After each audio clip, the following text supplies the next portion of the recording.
Alors,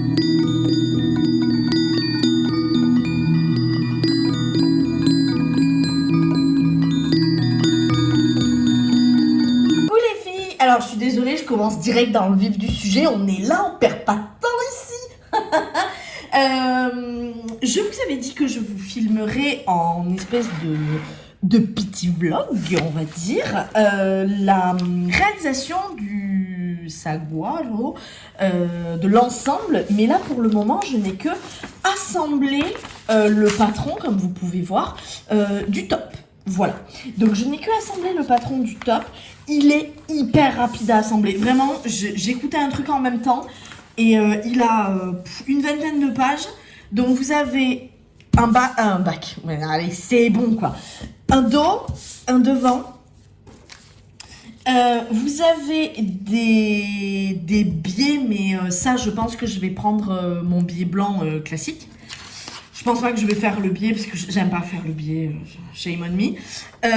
La ceinture devant, la ceinture dos et donc également l'espèce de petit machin qui tient, enfin j'ai pas le patron là, je suis désolée, mais qui tient le top quoi. Bon, voilà, on s'en fiche, j'ai pas le patron, je vous remettrai un petit truc à l'écran. Problème. Donc je n'ai pas fait le pantalon pour le moment, j'ai juste fait ça. Je pense qu'il va me prendre encore moins de matière que ce que je pensais. Sauf que on est surtout parti, j'ai envie de vous dire, pour l'ajuster un petit peu. Parce que quand j'ai mesuré par rapport à moi, quand je l'ai mis sur moi, je trouvais qu'il était un peu grand. Alors, un peu long. Alors, je vais vous montrer directement. Coucou.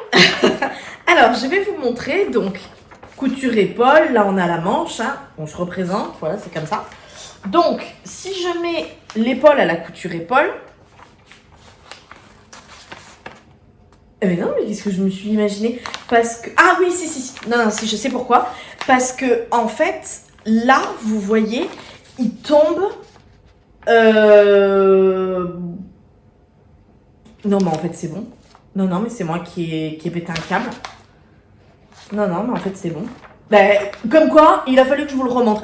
Parce qu'en fait, quand je l'avais essayé la toute première fois, que je l'avais mis sur moi, je trouvais qu'en fait, il tombait pile poil sur ma taille.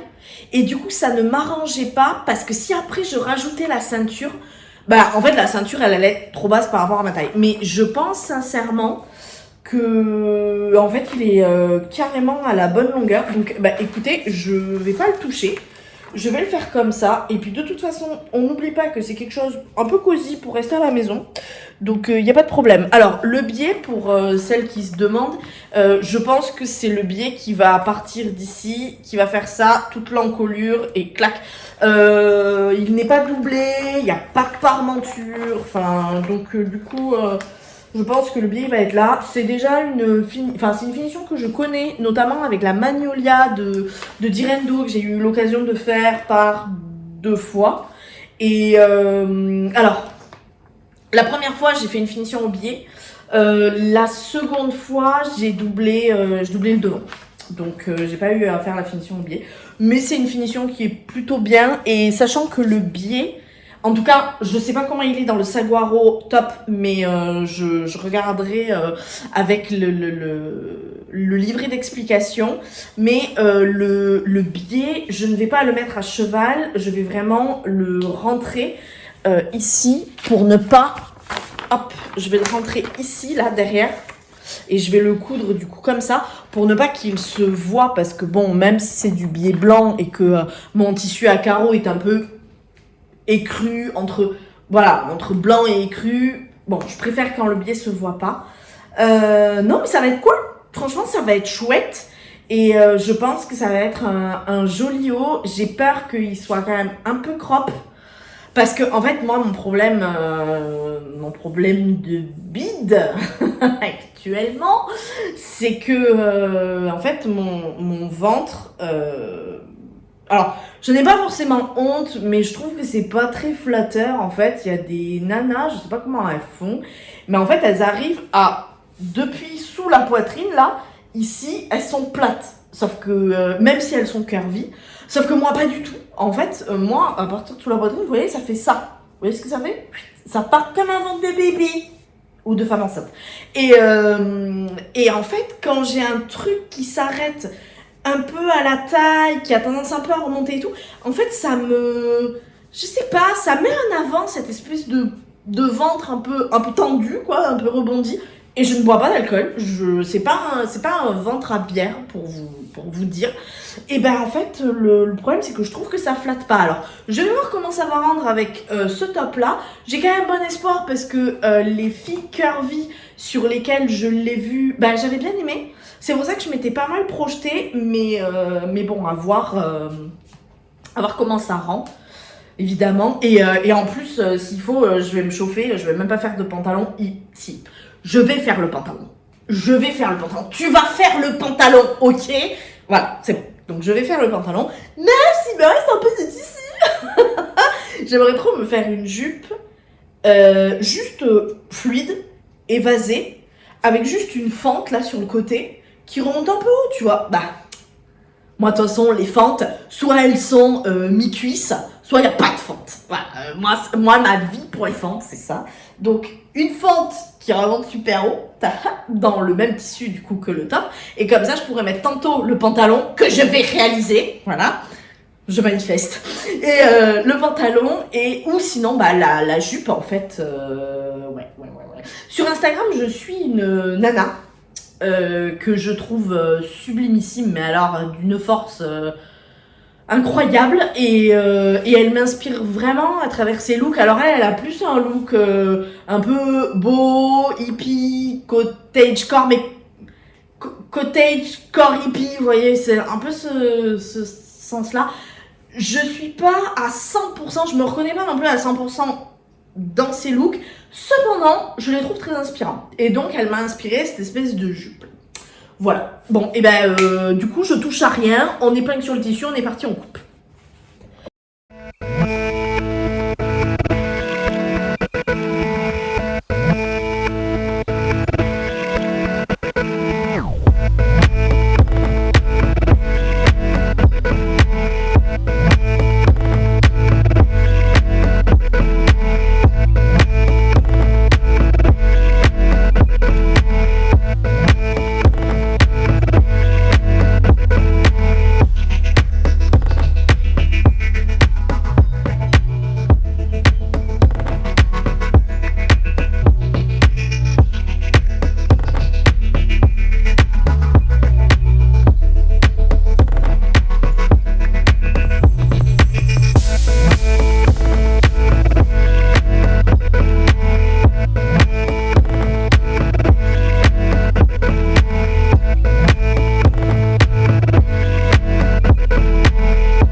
Ma fameuse planche à repasser qui est éclatée. Donc voilà, donc là on a nos deux devants.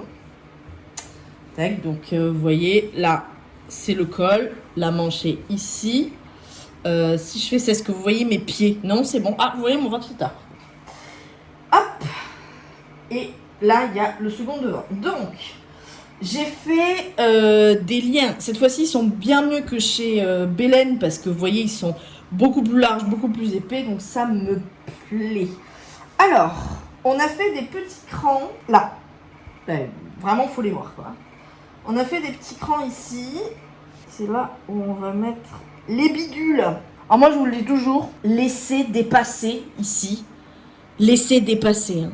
Ne mettez pas bord à bord. Hein. Laissez bien dépasser que si jamais le tissu ça tire un peu au fur et à mesure que vous le mettez, que vous le manipulez, vous n'ayez pas le lien qui s'arrache parce que après pour le remettre, faut faire une couture visible et c'est dégueulasse, hein, qu'on soit bien d'accord. Donc nous avons ici le devant et nous devons mettre le dos. Et bien évidemment, parce que bon, non, c'est mieux quand même d'avoir une pièce entière. Donc le dos, on va mettre épaule contre épaule et on va devoir assembler les deux épaules. Référez-vous bien au cran, parce que si vous avez un tissu comme moi en double gaze et non pas en cire-sequeur comme j'ai dit la dernière fois, c'est pas du tout un cire-sequeur, ou du moins une imitation cire-sequeur, non, c'est bien une double gaze. Si vous avez comme moi un tissu un peu compliqué à manipuler et à coudre, il sera évidemment mieux pour vous de suivre les crèmes. On se réfère donc l'encolure, hein, bien sûr. On vient mettre, donc ça c'est l'endroit où on a épinglé nos machins. Et on vient mettre ici endroit contre endroit. Donc attendez, tac.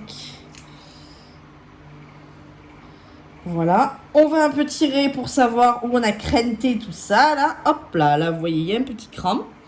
Attendez, plus besoin. Hop, donc on met cran contre cran.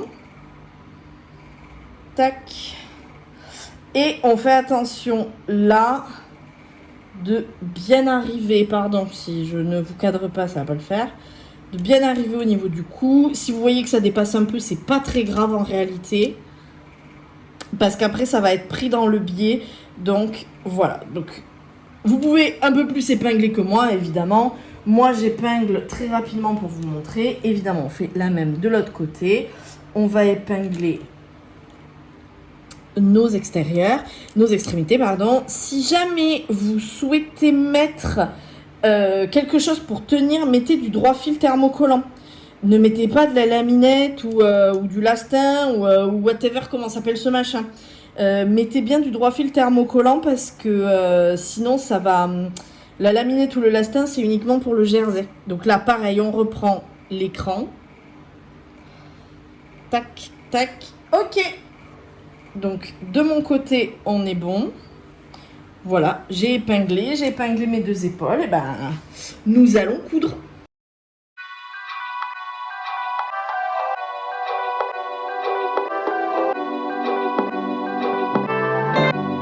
Alors, sachez que chez eux, les marges de couture sont à 1 cm, donc ça c'est ok. Sauf concernant le biais, parce que comme ils le mettent à cheval, forcément, c'est 6 mm. Bref, donc, on surjette les coutures épaules. Hop, on vient les mettre... Attendez, ici c'est passé. Voilà. On vient les repasser sur l'arrière, donc vers le dos. Sachant que...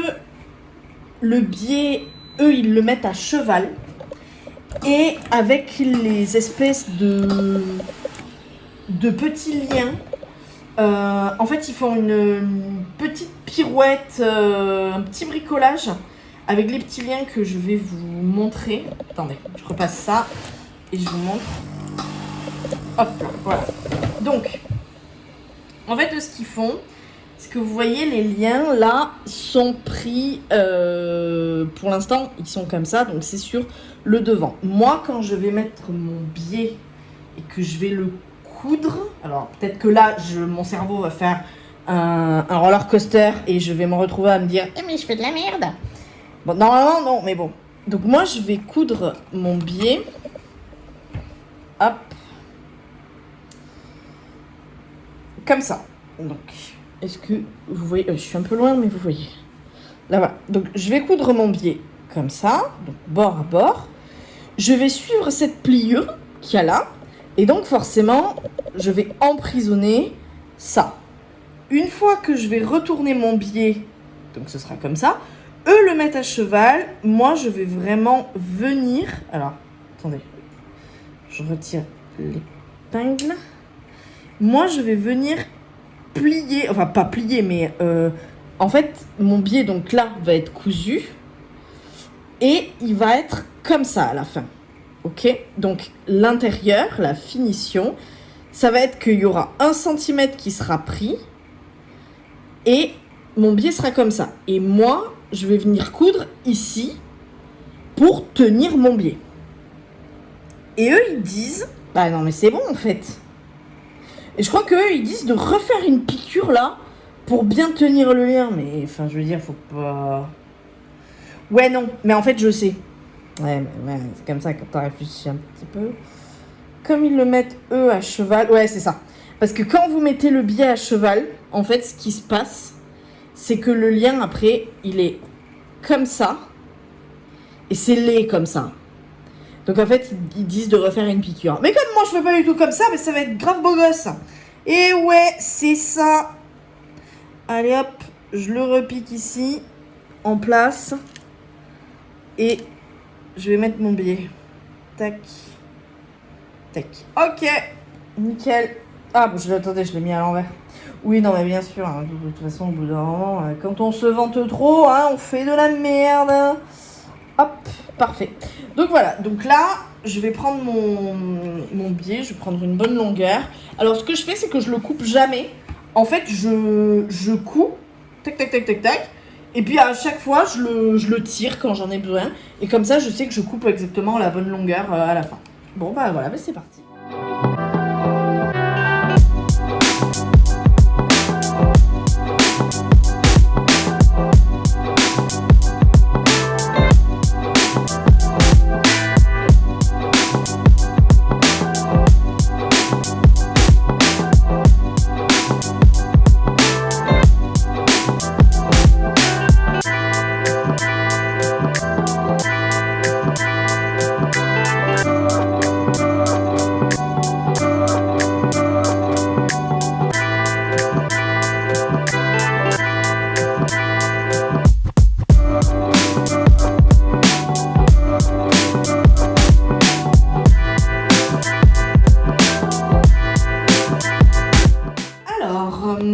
Voilà un peu comment ça se présente. Voilà, la bande de propreté qui est à l'intérieur.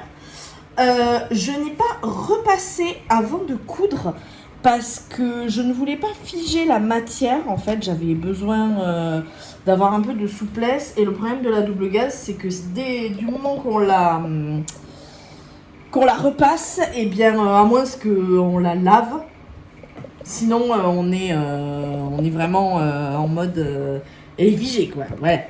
Donc là, en revanche, je repasse un petit peu pour assouplir un peu le biais et également, hop là, figer un peu plus la double gaze. Là, cette fois-ci, on est bon. Vous avez pu voir, alors c'était peut-être un petit peu trop accéléré, je vous le confesse, que... calme-toi, calmos. Que j'ai... oui, alors j'ai pas cranté là, vous voyez, là j'ai pas cranté au niveau de l'encolure, mais ça se passe plutôt bien.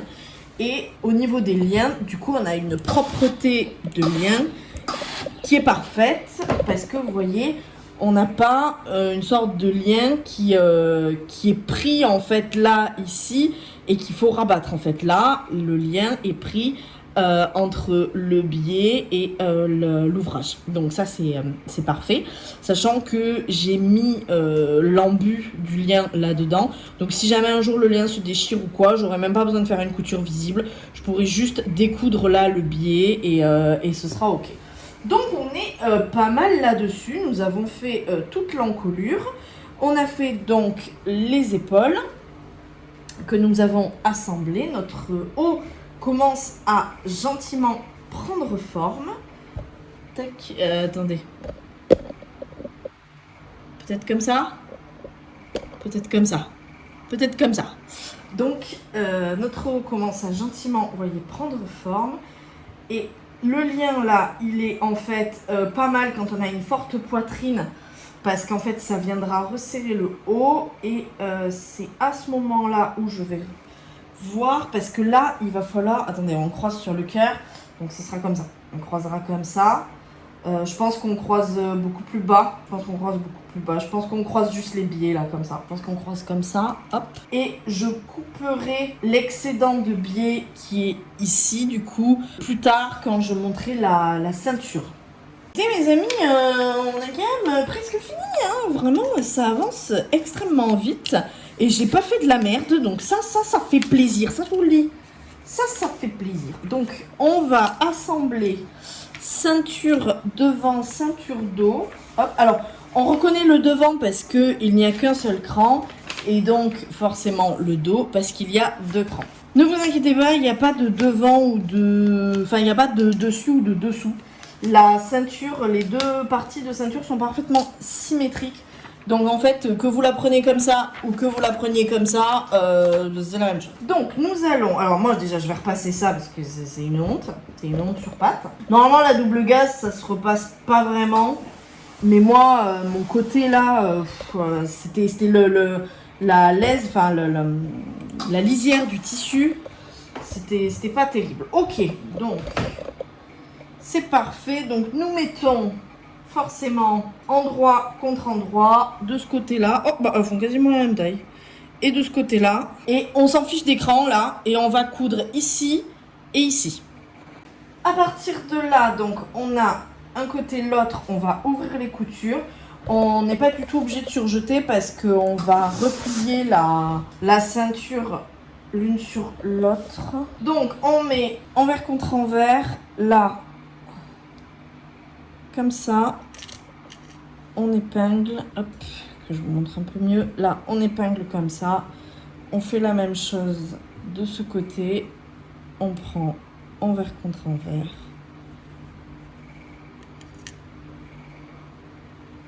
Hop, on épingle aussi. On se retrouve donc avec une ceinture pliée en 2. On fait correspondre cran contre cran. Donc là, c'est les crans dos. Voilà, très important. Et l'écran de devant. Donc on a ça. À partir de là, on peut bien mettre envers contre envers. Ouais, comme moi c'est de la double gaze, c'est pas super bien coupé. On repasse. Je regarde là. Faites attention au décalage également. Quand vous mettez bien bord à bord. Ok. Donc à partir de là, nous avons notre ceinture qui est assemblée. Franchement, je sais même pas si je rentre là-dedans. Parce que ça, c'est censé faire le tour de moi, mais il y a un élastique, quoi. Oh là là, mais je vais jamais rentrer dedans. Mais attendez, mais c'est quoi cette ceinture de mort, là? Non, mais attendez, il faut que je la lève. Ouais, parce que je veux bien, mais... Oh si, 54, ça fait 108. Ah, ouais, 108, ouais.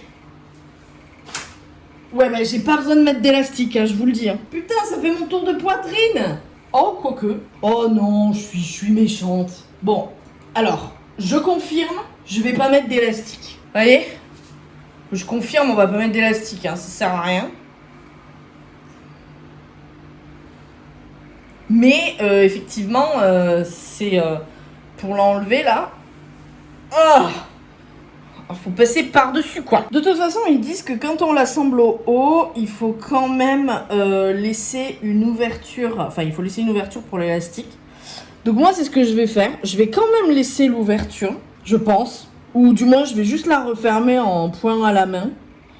Et comme ça, si jamais le miracle arrive, que je perde du poids, eh ben, je serai toujours à même de rouvrir la bande de ceinture pour y mettre un élastique. Mais là... je vais pas mettre d'élastique. Alors, je sais pas trop comment j'ai pu oublier, mais bon, j'ai assemblé les côtés entre temps. Parce que, bah oui, sinon j'allais avoir un problème. Donc, j'ai assemblé les côtés, évidemment, j'ai surjeté. J'ai pas surjeté, j'ai surjeté les 2 côtés en une fois. Voilà, donc on est bon là-dessus. Là, on a le milieu devant. On vient épingler. J'enlève ça parce qu'on n'en a plus besoin. Très bien. Et pareil, je regarde mon milieu dos avec mes petits crans qui sont à l'arrache ici. Mes petits crans qui sont ici. Alors, ici, donc ça tombe pile poil bien, hein, vraiment, il n'y a pas de problème. Je vais m'empresser d'aller coudre tout ça à 1 cm. Je vais vraiment pas mettre d'élastique, hein. Je vais surjeter et puis basta, ce sera bien. Ensuite, il me restera l'ourlet de la manche et on aura fini, quoi, putain.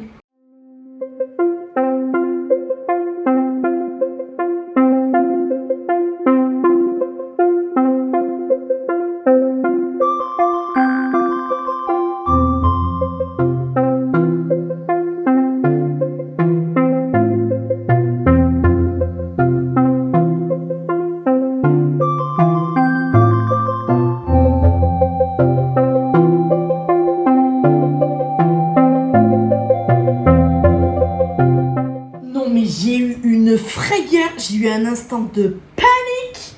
C'était terrible. Genre, j'étais en train de surjeter, là, du coup, ma ceinture, dans le plus grand des calmes. Et j'ai cru que j'avais pris ça dans le surjet, que je les avais coupés. J'étais là, je vais me tuer. C'est pas possible. Là, il faut me flinguer, je suis bonne pour l'euthanasie. Mais non, c'est bon, j'ai encore quelques années devant moi, ça me fait si plaisir. Voilà. Toujours faire attention aux petits liens qui volent, hein, parce que vraiment, il suffit d'une bourde et puis on est dans la sauce. Hein, vraiment, c'est un truc de fou, quoi. Donc, comme je vous ai dit, j'ai pas laissé d'interstice pour l'élastoc, parce que je n'en ai pas besoin, parce que c'est bon, je remplis le bordel bien assez. En espérant que la ceinture tombe là où il faut. Voilà, parce que sinon, je vais pas rentrer dedans, quoi. Voilà, encore une fois, je vais me faire un truc et je vais pas rentrer dedans. Hop là, tadam. Voilà. Je sais pas si je surpique la ceinture ou pas. Non, mais si, en fait, je vais y arriver, pas d'AVC. Je ne la surpique pas. Parce que comme je vous ai dit, si je m'incis et que, si je perds un peu de poids et que j'ai besoin de rouvrir, ce sera toujours moins chiant de rouvrir un surjet, une couture, que de rouvrir une surpiqûre, un surjet, une couture. Voilà, bon. Très bien, ça, on est très content. Vraiment, là, on est heureux. Et je vais, de ce pas, me faire l'ourlet des manches. Bon, un ourlet des manches, moi, je vais faire un double rentrée. Terminé Pépito, donc je pense que là il n'y a pas besoin non plus de vous filmer tout ça. Donc écoutez, on se voit pour le reveal. Alors, il n'est pas à noter que effectivement le décolleté est un peu plus plongeant. Donc en fait ce qu'il s'est passé c'est que je pensais m'être trompée et que je n'avais pas respecté l'écran, mais en fait quand on regarde avec l'image de base du patron, on voit très bien qu'en fait on voit son soutien-gorge à la dame et qu'il est juste un tout petit peu caché avec les froufrous, avec le lien. Mais il est très décolleté. Donc en fait, ce que j'ai fait, c'est que je l'ai repris, j'ai resserré le décolleté et j'ai essayé un petit peu d'amoindrir cette espèce de vision qu'on a sur mon soutien-gorge, mais ça a déformé la ceinture, donc c'est plus très joli, et en même temps, ça n'a pas vraiment caché des choses. D'autant plus que, comme vous pouvez voir, je l'ai vraiment refait comme je le tiens là actuellement. Et comme il n'y a pas de pince et que apparemment j'ai pris une taille trop petite au niveau de la poitrine, en fait le tissu est tout déformé. Alors heureusement que c'est de la double gaze parce que du coup il y a du jeu, mais c'est pas beau du tout et c'est vraiment quelque chose que je vais garder à la maison parce qu'on est d'accord, je ne peux pas sortir avec ça. Donc malgré le fait que j'ai décousu la ceinture et que j'ai serré le décolleté, c'est quand même un haut très cocooning. Dommage. Malgré tout, j'ai énormément aimé la cousette, c'est très rapide, c'est agréable, le biais est très facile à poser et je ne peux que vous recommander de le faire. Je suis pas déçue de ne pas avoir fait une toile parce que c'est quand même un tissu où j'en ai beaucoup et puis c'est pas raté, sachant que aujourd'hui je l'ai reprisé, mais effectivement je trouve ça un peu dommage que ça se termine comme ça. En tout cas, je me suis noté sur le patron que la prochaine fois, eh bien, il faudra que je fasse quelques modifications et une taille au-dessus. Je vous remercie beaucoup d'avoir suivi ce vlog et je vous dis à une prochaine fois. Bye!